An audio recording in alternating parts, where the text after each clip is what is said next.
Did you know that Walt Disney had dyslexia? Albert Einstein, Leonardo da Vinci, Thomas Edison, and Henry Ford? These were the type of questions my friend asked her first grade son when she learned he had dyslexia. She wanted him to know that even though reading was hard for him, he could still succeed. Even more, she wanted him to be defined by his strengths and not his deficiencies. None of these men were remembered because they succeeded despite their dyslexia. They succeeded because they found a way to showcase their strengths. My name is Barbara Clausen, and I'm a graduate school student at Arizona State University studying sociology. I have been working with a team of other grad students within the T. Denny Sanford School of Social and Family Dynamics to better understand the difficulties faced by students with disabilities in the online classroom. Several of our team members had some degree of personal experience with learning disabilities, and a particular theme kept emerging from our discussions.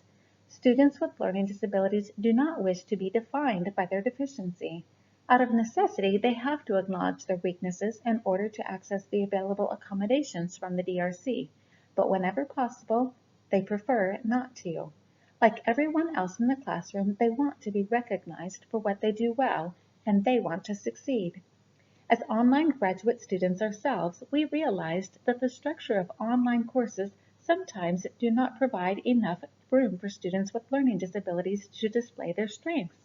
For each of us, our first year of graduate school was primarily a routine of extensive and sometimes difficult reading assignments, followed by assimilating what we learned into a written discussion board post.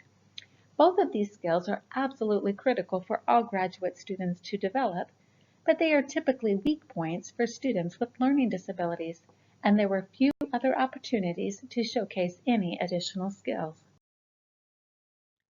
Despite the increasing number of learners with disabilities in colleges and universities, research indicates that persistence, motivation, and graduation rates have remained significantly low for this population. Rose, Harper, Johnston, Daly, and Abarbanel argued that it is deficiencies in the educational environment that need attention and not deficiencies in the individual. Some of the obstacles that students with disabilities face include reading comprehension, difficulties with spelling, difficulties with written expression, difficulties with mathematics, overwhelming exam structures, isolation, discrimination, and stigmatization, as well as adjusting to the fast-paced college environment. Students with disabilities are entitled to services and support through reasonable accommodations. However, without clear guidelines on what constitutes reasonable accommodations, the universities generally decide what accommodations they will provide. Currently, the Disability Resource Center at ASU provides support for the teaching staff as well as services for students. The accommodations for students offered by the DRC include testing accommodations, note-taking services, alternative format services, laboratory accommodations, interpreting cart services, equipment loan and checkout, on-campus transportation, and accessible public transportation.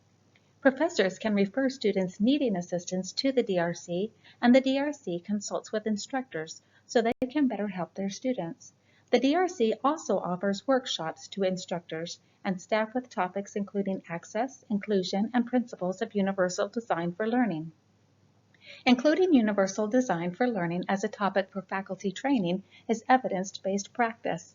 When Rose, Harper, Johnston, Daly, and Arbarbnell argued that it is the deficiencies in the educational environment that need attention and not deficiencies in the individual, it was universal design for learning that they proposed as the means for addressing these environmental deficiencies. What is universal design for learning? The concept of universal design began with architects who designed buildings that not only made them accessible to people with physical limitations, but improved the functionality of the building for everyone. Universal design for learning creates learning structures that are accessible to individuals of diverse abilities. When the principles of UDL are used to construct a classroom environment, not only does the classroom become more accessible for students with disabilities, but it improves the learning experience for all students. The three core principles of universal design for learning include representation. This is the what of learning. How do we represent what we are teaching? Where text is the usual mode of conveying subject matter, someone may need visual cues, pictures or visual projections, or someone may need audio versions of all the text. There isn't one best answer for everyone, so the idea is making all of them available. Engagement. This is the why of learning. Understanding why something is personally relevant engages or motivates the students to learn. Have we considered their culture, background of knowledge, and subjectivity? It's all about finding the best methods to help a learner stay engaged. Action and expression. This is the how of learning. Individuals with significant movement impairments, those who struggle with strategic and organizational abilities, those who have language barriers, all approach tasks differently. Someone may find difficulty in writing but is successful in speaking, or vice versa. Since there isn't one best way for all students, giving students a variety of ways that they can approach their learning not only allows students to showcase what they know, but it also makes them primarily responsible for their own learning. They have to learn the material, but how they go about it can be up to them. What does this look like when we put it all together? UDL courses provide students various ways to gain knowledge, such as textbooks, lectures, group discussions, and activities.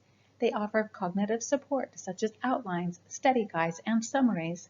They use visual aids, such as charts, tables, and graphs. They provide materials in accessible formats, such as text-to-speech or videos with subtitles. They offer multiple ways to demonstrate knowledge, such as discussion boards, quizzes, PowerPoints, group projects, and presentations.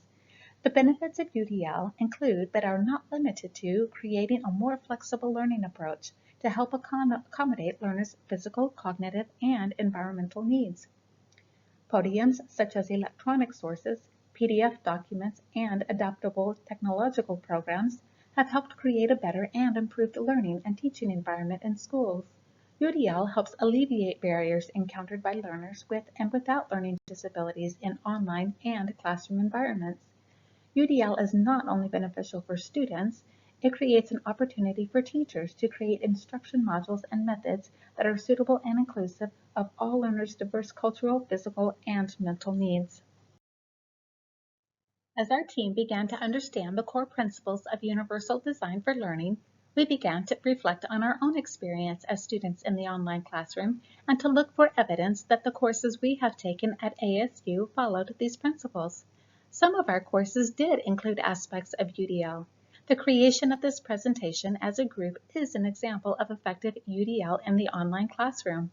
Effective groups can divide tasks up according to individual strengths. Presentations involve several means of communicating acquired knowledge, such as writing the script, artistic representation of the material, and speaking. Of course, not all groups are equally effective in doing this, but there are many more ideas for applying UDL to the online classroom than what we have experienced. For example, what would happen if we could choose between two different textbooks? Although the main concepts would be the same in both, one might be text-heavy, and the other have more images and visual appeal. To help students master more difficult texts, could students who are willing to participate in study group activities be provided with study outlines or study guides? Faculty training in universal design for learning helps professionals share with each other ideas that they have tried that have been successful in their classrooms.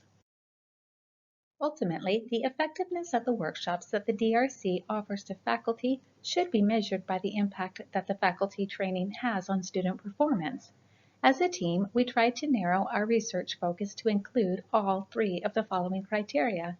We were looking for a program study that included at least some training on universal design for learning for faculty. The study participants must include faculty of online college university classrooms. The study must measure the success of the program in terms of improved student performance. None of the studies we found included all three of the criteria. However, examining a few of them helped us to identify specific useful features of an effective faculty training program. Sowers and Smith studied 112 nursing faculty who attended a 2-hour in-service training. After training, the faculty were better able to teach and accommodate students with disabilities and were more aware of these students' rights under law. Their belief in the ability of students with learning disabilities, mental health disabilities, vision impairment, hearing impairment, and mobility limitations to succeed in the nursing program also increased significantly. Emphasis was placed on universal design as a means of reducing the number of accommodations requested. After a two-day workshop developed by Rodestiller and McGuire, professional development participants at a community college reported that training on universal design provided them with increased awareness of inclusive instructional design strategies, opportunities to share teaching ideas for assignments and activities with colleagues, a framework that connects planning, teaching, and assessment, and an opportunity for self-reflection.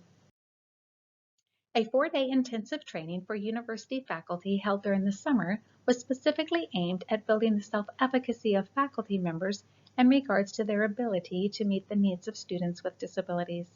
An analysis of their pre-post survey results demonstrates that not only were faculty more confident in their own ability to meet the needs of their students, but they were also more confident in their ability to mentor peers within their department. Assessment and extensive instructional materials for this particular training are offered free upon request by Murray, Lombardi, Seeley, and Gertis. These first three studies actually had only one of our three criteria, but they pointed out something that we had not considered before. Faculty don't actually have much time to attend training. All three of these studies showed that at least some benefit could be gained in a short amount of time. However, we did not like the fact that program effectiveness was measured by comparing the before and after responses of those who attended the training. We felt that an effective program should be measured by comparing the before and after of student performance. In other words, when the faculty applied what they learned to their teaching, did student performance improve? A fourth study adds another noteworthy idea. The University of Rhode Island's Changing the Culture project trained a minimum of one faculty member from each department to be a resource and a mentor to colleagues, and a liaison to the Office of Disability Services. After training, these mentors were tasked with raising awareness within their departments regarding the rights and the needs of students with disabilities, and providing conflict resolution between students and faculty regarding requested accommodations when needed. This strategy acknowledges that it is the interaction of many different individuals that creates an inclusive learning environment, that it is the faculty who set the program requirements, and that the faculty have the power within their departments to mentor each other in becoming a more inclusive and supportive of students with disabilities. The program study by Moreno and Carballo provides the closest example of what we recommend. Their program consists of 12 hours of workshops and 42 hours of online instruction using the school's existing Blackboard platform. The workshops were divided into three 4-hour sessions held at the beginning, middle, and end of a 6-month training period. Each 4-hour training consisted of two parts. 1. Students with learning disabilities address the faculty, and 2. Faculty discuss what they learned in the online modules. The online instruction was divided into the following 8 modules. 1. Disability, the social model of disability and inclusive education. 2. The helps and hindrances identified by university students with disabilities. 3. University regulations and disability support services. 4. Visual impairment. 5. Hearing impairment. 6. Mental disability. 7. Physical and organic disability. 8. Universal design for learning. We realize that neither 6 months nor 52 hours meets anyone's definition of short. This particular training model does, however, address time constraints in a different way. Just like online students enroll in online college degree programs for their time flexibility, this training program offers the majority of training using the same online platform that the students are experiencing. Spreading the program out over a 6-month period not only gives the faculty ample time to complete the modules, it also provides time for faculty to try to implement new knowledge into their teaching and to see if it actually improves student performance. The workshops provide an opportunity for faculty to hear directly from students with learning disabilities and from the DRC. Time spent in workshops also allows for an exchange of ideas and experiences between faculty members, as well as time for reflection about what is working and what is not. A program similar to this could also include a feature similar to the Changing the Culture program at the University of Rhode Island, where only one faculty member from each department is required to attend. That faculty member can then function as a peer mentor to the other faculty within their department. None of the program studies mentioned were specifically targeted to faculty of online courses. The studies were also primarily focused on measuring faculty perceptions about the effectiveness of the training rather than measuring student improvement. Taken together, however, these studies can be instructive as to how the DRC can improve its faculty training on meeting the needs of students with disabilities in the online classroom. We recommend that the DRC first evaluate its existing faculty training, looking specifically at the effectiveness of instruction on the legal rights of students with disabilities, university regulations and support services, specific disabilities such as visual, hearing, physical, mental, and learning disabilities, and universal design for learning. We then recommend that training modules be developed in partnership with ASU at Plus, who shares a commitment to designing accessible digital curriculum for all learners. Not only will EdPlus be able to contribute to the design of the online modules for faculty training, but they will likely have ideas for increasing the accessibility of online courses for students. It would also be an added benefit if research faculty could be identified who would be willing to conduct a program study and publish their findings to fill in gaps in the existing body of literature. We had really hoped to find a study that met all three of our criteria. We were looking for a program study that included at least some training on universal design for learning for faculty, included faculty of online colleges and university classrooms as study participants, and measured the success of the program in terms of improved student performance rather than by participant feedback. Since none of the studies we found included all three of the criteria, there is certainly an opportunity for someone who might be interested in doing the extra work it would take to publish a program study. An excellent faculty training program not only needs to present the information faculty need to develop inclusive curriculum, it needs to do so in a way that accommodates the time constraints experienced by faculty. Otherwise, the training does not translate into actual changes in the curriculum and students with learning disabilities continue to struggle.